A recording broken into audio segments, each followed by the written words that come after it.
donne speciali che sono madri ed amanti e conoscono bene. Tere hommikust siis jälle, et meil on 16 juuni kätte jõudnud neljapäev ja oleme siis nüüd Sarajevos jälle, et vaatame siin natuke ringi. Ja ma olen uuesti selle linnahalli juures, tegelikult ma eile õhtul ka siin korra näitasin seda, aga tahtsin täna natuke Tartu juttuga juurde rääkida, et see linnahall on siis ehitatud aastatel 1892–1994 ja Austria-Ungari okupatsiooni ajal. Ja et esialgu oli selles hoones siis linnavalitsus kuni 49. aastani lausa. Aga peale seda oli siin siis raamatukogu, riiklik tähtisraamatukogu. Ja 92. aastal selle Jugoslaavia sõja ajal muidugi see süttis ja hoone põles täielikult maha.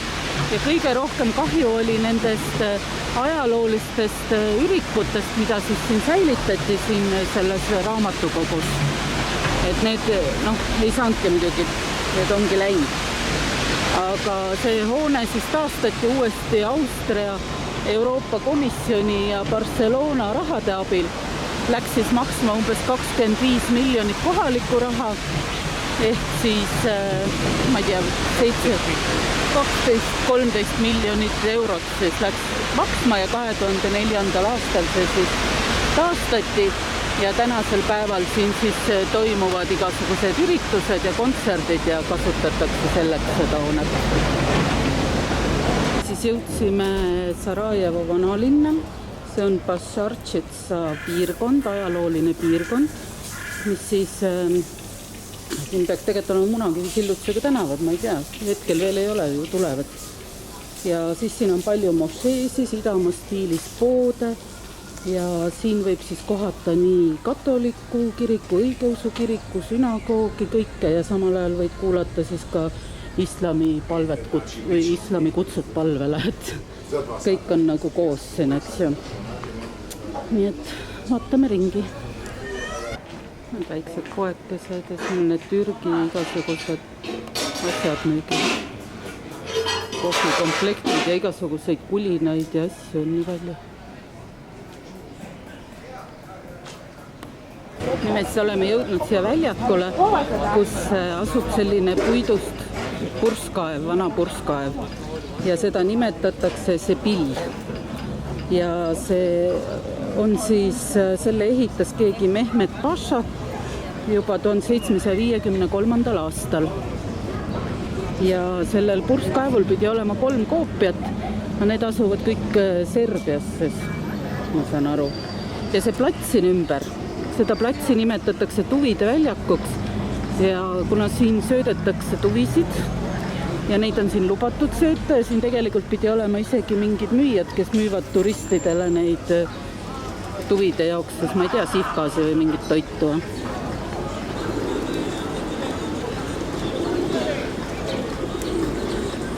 Rõvedad on need tuvid niimoodi. Need kannavad igast haigusid ja asju ja mina nendele küll süüa anda ei taha. Ja niimoodi seal nende keskel siis.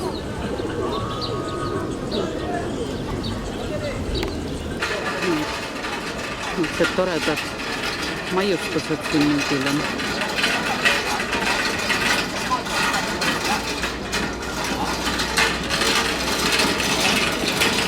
Siis oleme jõudnud selle kellatorni juurde, see on Šahat Kula nimetatakse.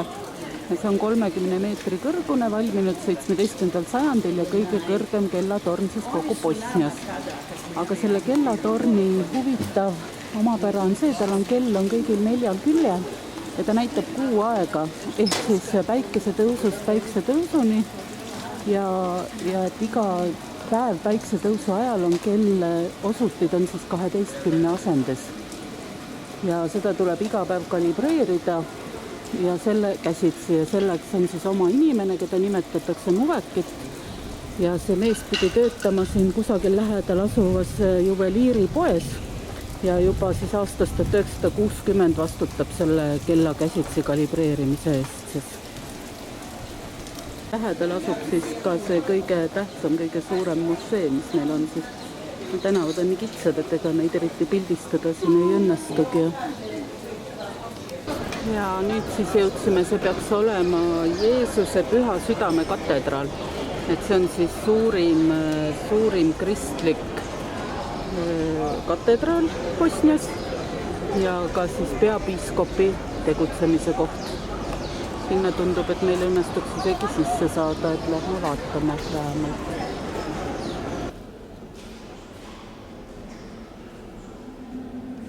Siis siin kohvikus seda Bosnia kohvi joomas, Türgi kohvi.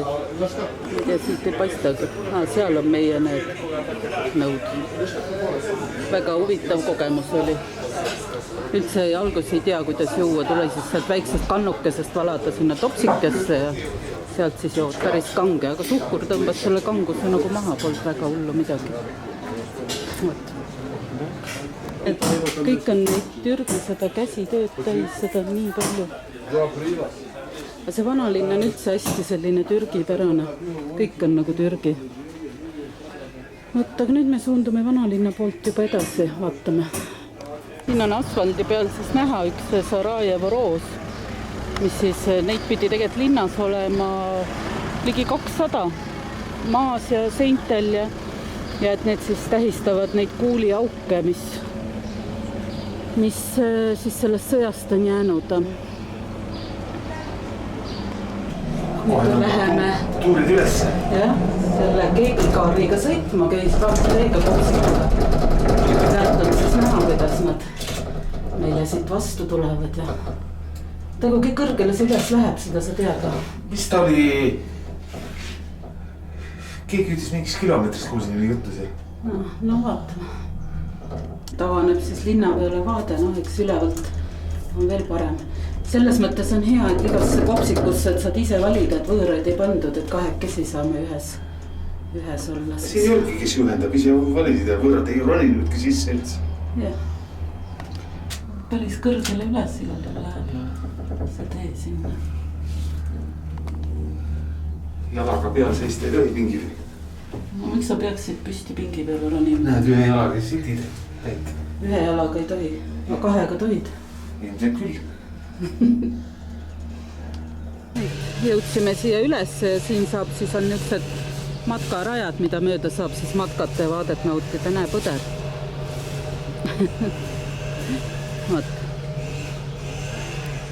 Siit me siis üles tulime ja siit siis avaneb selline vaade linnale.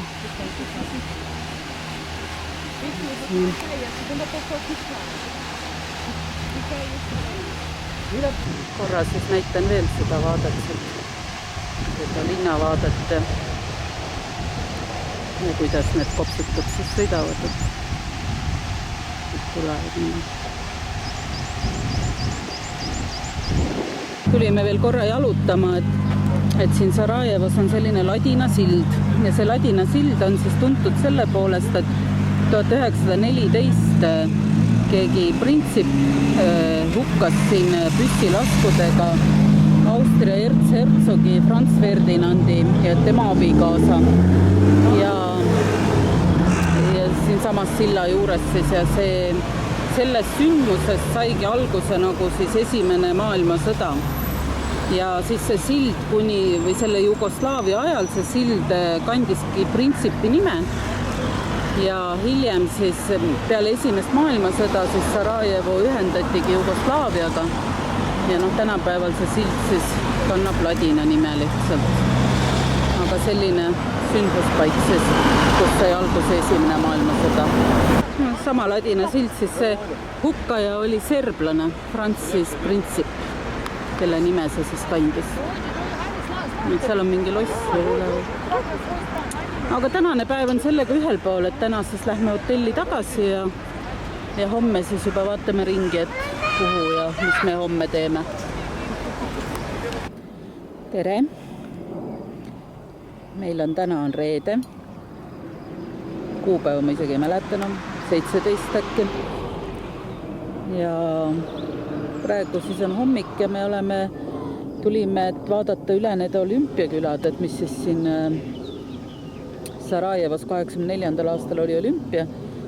Hetkel see on lihtsalt tee peal väike jalasirutuspaus, et sõidame üles kõrgemale, et esialgu on plaan siis minna Igmani Igmanisse, seal on suusahüppemäed ja siis pärast Jahoriina olümpiakülla, kus on siis naiste mäesuusavõistlused toimusid.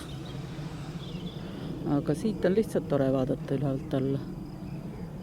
Ja peale seda siis on meil veel Orlovatska koopad plaanis. Loomaaeda tahaks minna. No ja siis juba hakkab aitama ka vist. Siis on jälle päev õhtus. Aga meie siis liigume siit jälle edasi. No nii, et jõudsimegi siis siia Igmanisse, siia suusahüppe mägede juurde, et siin siis olid Sarajevo olümpia ajal toimusid suusahüppevõistlused. Et siuke siin välja näeb, suht maha jäetud kõik. Praegu ei toimu siin midagi, võib-olla talvel midagi toimub isegi, aga... No talvel toimub, vaata need... Tundub, jah. Seal on mingi... Prantslased tulid mootorratast. Ei, sakslased. Sakslased, Saksa keel oli. Võib-olla. Ei tea, mis meetri mäed need on.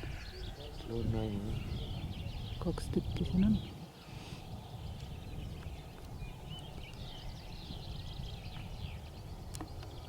Natuke lähemal. Siin olid siis kohtunikud, olid selles hoones. Ja siin olid siis kommentaatorite omad ja kõik on maha jäetud. Sarajevo 84. Jahoriina olümpiaküla on nii, et ma ei tea, kas meil üldse õnnestub midagi näha, sest siin käib siuke ehitus. Siin on nii palju neid uusi asju ja nad talveks ilmselt valmistuvad ette. Siin on ikka kõvasti ehistatakse ja möllatakse. Et teevad kõike korda ja ma ei tea.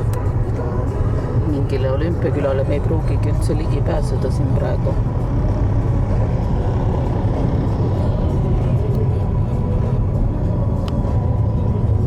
Siin on ikka siuke... Selline kuumaastik, niisugused ehitused käivad. Siuke ehitustanne on, et... Ma ei tea, kas nagu mingile, ma ei tea, mis ehitusplatsile oleks sattud. Korralik meil. Kahjuks meil siin vist ei ole midagi teha, et näed, olümpiarõngaid saame näidata. Ja politseid saab ka näidata. Aga muud ei ole siin praegu midagi teha, et ilmselt sõidame edasi siis hoopis oma koobaste juurde. Tundub mulle nii. Jõudsime vist nüüd mingisse kohta, kus peaks need Orlovatsa koopad olema, aga hetkel me ei oska küll midagi arvata. Kõik tundub siuke maha jäetud ja lagunenud. Võib-olla polegi midagi, et lähme korra jalutame, vaatame. Et kõik on siin lagunenud.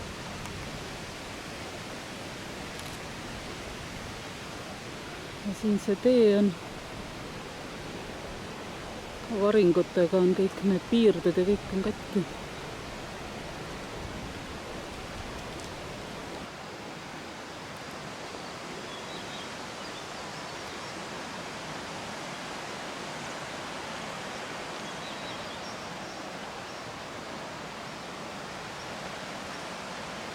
Niimoodi on kõik varisenud siit ülevalt alla.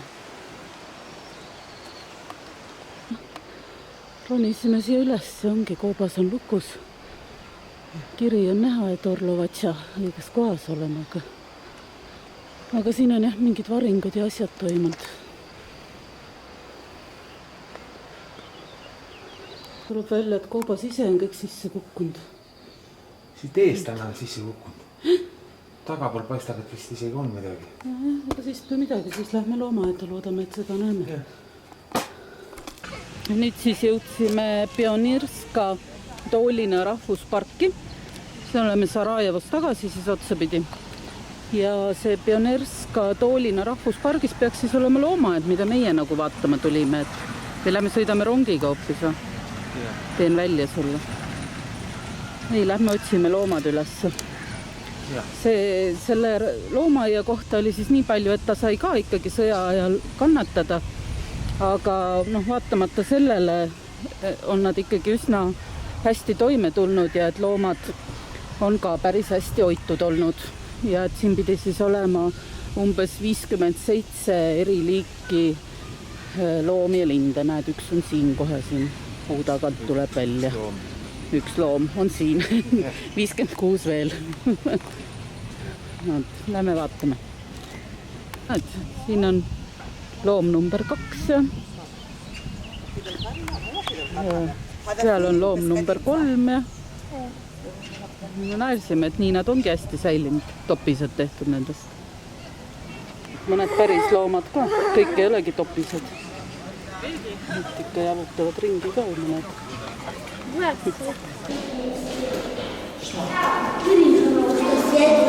Ja wiesz, po co miał błysce?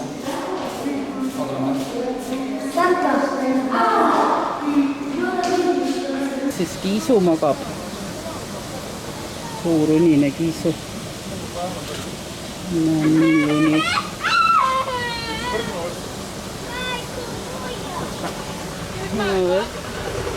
Vaata, mis karu teeb siin.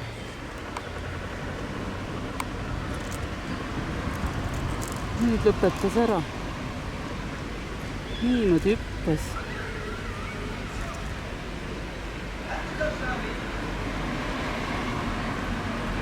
Vaata, suud hüppes.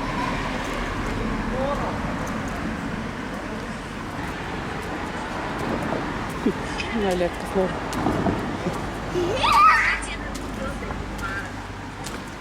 Seda miestu, no nam je prvi termin dala se pojena je pola svirsnu, pojena je... Karmsakene teine. On ju? On nii. See loomaaed ongi siin pargis, et ta on hästi roheline ja lastele on hästi palju mänguplatse siin ja mingi ojake voolab siin ja sillad üle ja tegelikult on päris ilus ja roheline selles mõttes, aga oleme ka ilusamaid näinud. Jah, see on natukene loomad ja veidi masendab. See rebane ka. Aga meie loomaes ei ole ei rebaseid, ei unte. Oi, seal taga on veel, jah. Neid ma ei pannud tähelegi kohe, näed. Mitu tükki seal. Kõik magavad. Aga meil ei ole enam ei rebaseid, ei unte, mitte midagi loomaaias. Ta tuli kohe su juurde, et sa hakkad nüüd teda sügama. No, äkki ammustad. Ära parem süga. Mine hullud ja kuigi ta nina on nii valmis, et sa paned käe ja sügad natukene. Ootab. Sinuga teeme. Teine nii rõõmsalt tuli ja jälle ei midagi. Läheb ära. Laseb natuke pabulaid sulle ja kogu lugu. Söövad siin. Näed, kuidas siin tee ääres niimoodi hoopis. Keegi on süüagi pannud. Kisu. Tal ei ole üldse aega, kõht on nii tüü. Aga tal on täitsa kassi toitu keegi pannud siia. Lihtsalt siin loomaias niimoodi. No, et. Tükel. Pätt on seal ka. Klaas peegeldab vastu veits. Peegeldab vastu, kui ma natuke kõrgemalt saaks. Tumedad taustale. Aga üldiselt meil on looma ja ring tehtud, et tundub nii. Et ega siin rohkem väga ei ole looma. Tere jälle! Meil on uus päev, laupäev, 18. juuni. Ja praegu siis sõidame Bosnia-Hertsegoviina kiirteel. Et siin on see maksupunktidega, et just võtsime kaardi ja mingil hetkel siis peame maksma. Ja sõidame me siis Sarajevost ära, ülespoole. Ja see lõppsihtmärk on Banja Luka. Aga tee peal teeme siis paar peatust ka, et Travnikus on plaan peatust teha ja siis Jaitses. Nii et. Aga need teed on siin täitsa korralikud, need kiirteed. Et pole mingit probleemi. Nii et sõidame siis. Jõudsime siis Travnikusse. Leidsime mingisuguse parkimisplatsi siin. Vähemalt sildid olid, et see on parkimisplats, ei tea. panime lõvi siia ja lähme siis vaatame natukene vanalinna peale. Travniku kindlustes siin. Siit saab üles minna ja nüüd lähme vist vaatame korra kindlusesse.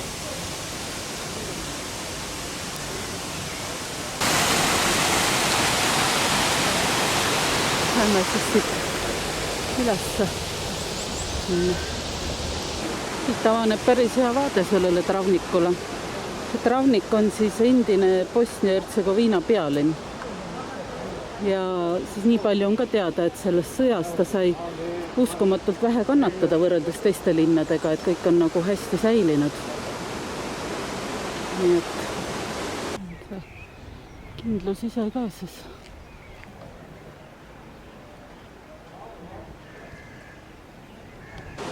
Näitan seda surnueda ka, et nendel on need aetakse niisugused valged postid on lihtsalt. Aga on igal pool need surnued on selliste valgete postidega nagu.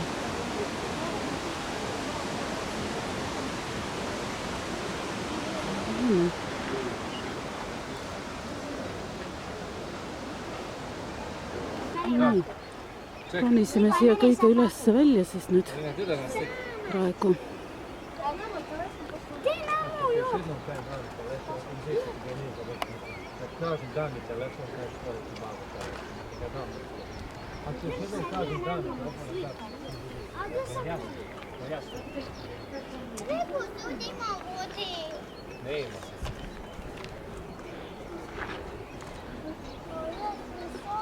Täällä on Bosnia-Hertsegoviina lipp ka lehvib.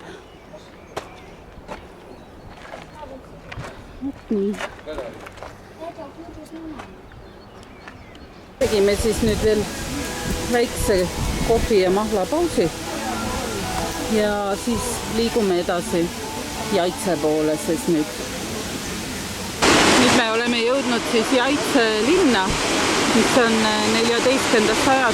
sajandist pärit väike linnaka ja nende kõige kuulsam vaatamisväärsus ongi see Plivne kost siis siin, mida kõik käivad siin vaatamas.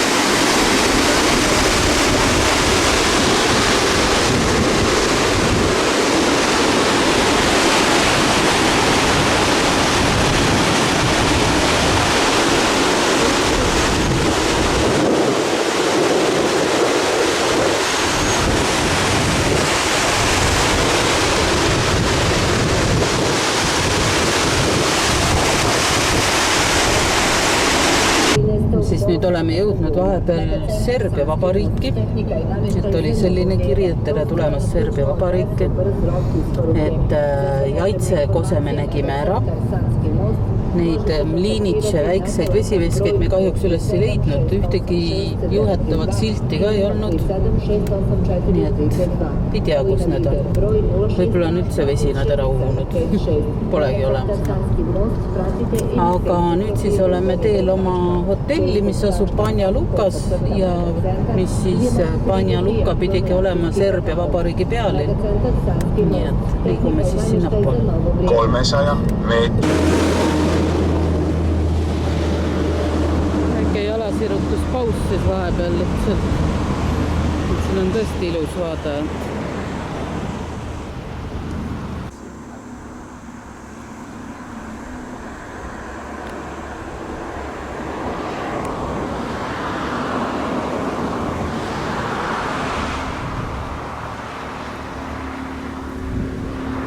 Naljakad kuudid. Võtsime oma hotelli kohale ja siis praegu oleme parklas, et siin sai auto kenasti parklasse panna. Võtame siit lõvist siis mõned asjad ja lähme vaatame tuba. Et näitame siis tuba ka. Tuba iseenesest väga suur ei ole, suht väike. Aga muidu tundub nagu selline viisakas. Eks näis, kuidas televiisor töötab, aga siit tõmbas uduseks korra. Aga siuke ta on. Vaatame vannituba ka. Näed, tšau. Duširuum ja kuldse äärega peegel. Ja siis siuke, lähme nüüd vaatame rõdu, see oli päris äge täna. panime teleka mängima ja vaat, mis siin on. Niimoodi on kohe televiisoris pilt ees ja vaata, siin on need wifi paroolid ja need asjad ja kõik. Place where you will always, oled alati oodatud ja see on küll põnev. Sellist asja pole kusagil varem näinud. No nii, nüüd näitame siis seda terrassi ka, et see on meil selline uhke siis ka. No siit on naabri terrass ka, aga ta on ikkagi nagu privaatne või eraldatud selles mõttes. Saab rahulikult istuda, varju saab lahti teha. Et siuke. Ja vaade siit üle ääre on siis selline. Siit sõitsime sisse alla parklasse ja siuke. Esialgu tundub, et võib rahul olla. Nii, meie hotell siis väljapoolt ka, et selline hotell, mis ta oli? Integra.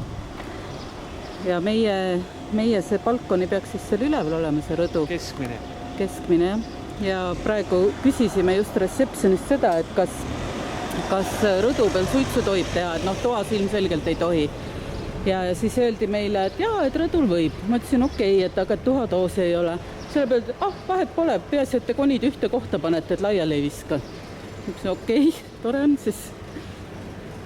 Poolt ka siis receptioni uks ja garaaži uks ja siuke ta on siis päris ilus tundub.